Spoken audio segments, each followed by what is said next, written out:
नामकरण संस्कार। नामकरण क्या होता है?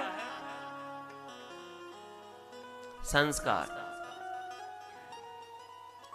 जब हमें कोई घर में जन्म ले कोई बालक, तो श्रेष्ठ विद्वान ब्राह्मणों को बुलाना चाहिए और उन ब्राह्मणों को बुला करके उनसे शस्त्र वाचना आदि करा के ठीक अच्छे शुभ मुहूर्त में नामकरण कराना चाहिए। उसे नामकरण संस्कार कहते हैं, नाम रखना।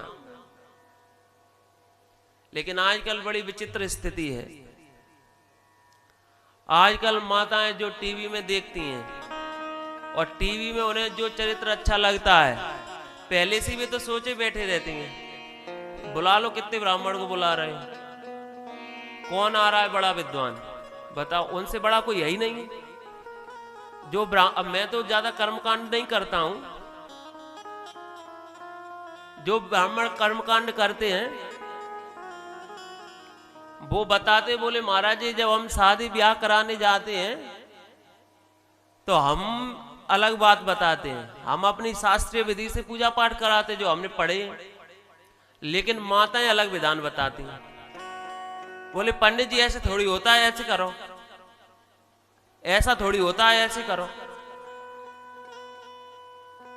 तो माताओं की अलग ग्रंथ होते हैं, अलग पुराण होते हैं, अलग विधियां होती हैं, लेकिन पहले नहीं होती थी।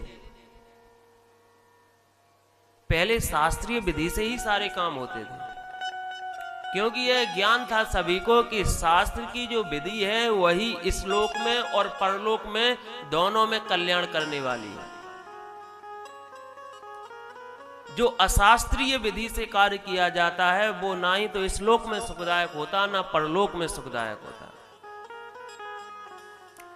श्री मद् भगवद गीता में भगवान श्री कृष्ण कहते हैं, शास्त्र विधि मुत्सृज्य वर्तते काम कारतः न सिद्धि मवाप्नोति न सुखम न पराम गतिम।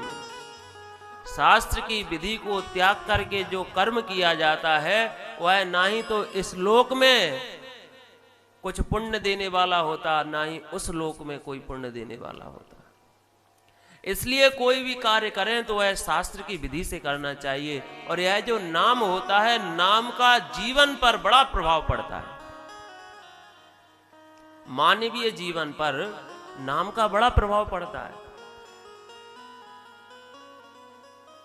सबसे पहले हमारा कोई परिचय किसी से होता है तो वो नाम के ही माध्यम से होता है कि नहीं होता?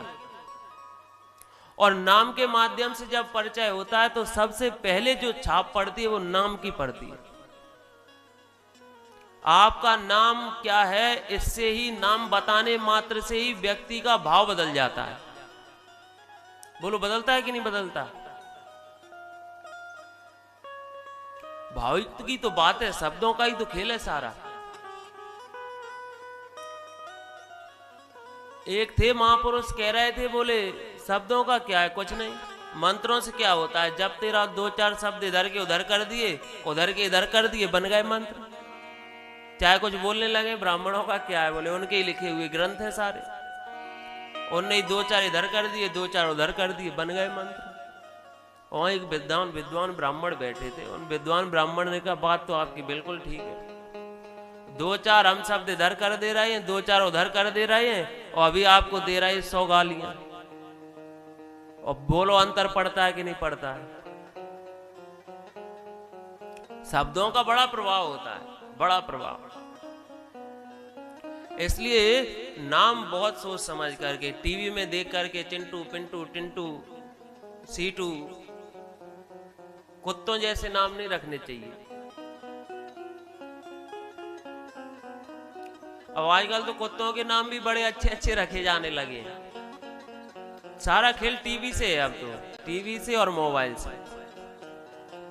नाम रखना है जो जीवन भर चलेगा, वो सर्च होगा गूगल पे, और गूगल पे तो आप उल्टी सीधी सारी जानकारियां ले लो।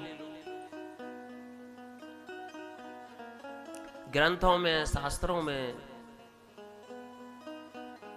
जो नाम दिए गए हैं, जो परमात्मा से जुड़े हुए नाम है, जो भगवान से जुड़े हुए नाम है, और नामों को अगर हम लेते हैं, अगर विवश होकर के भी परमात्मा का नाम लिया जाता है तो वह कल्याण करने वाला होता है। इसलिए भगवत संबंधी नाम रखने चाहिए।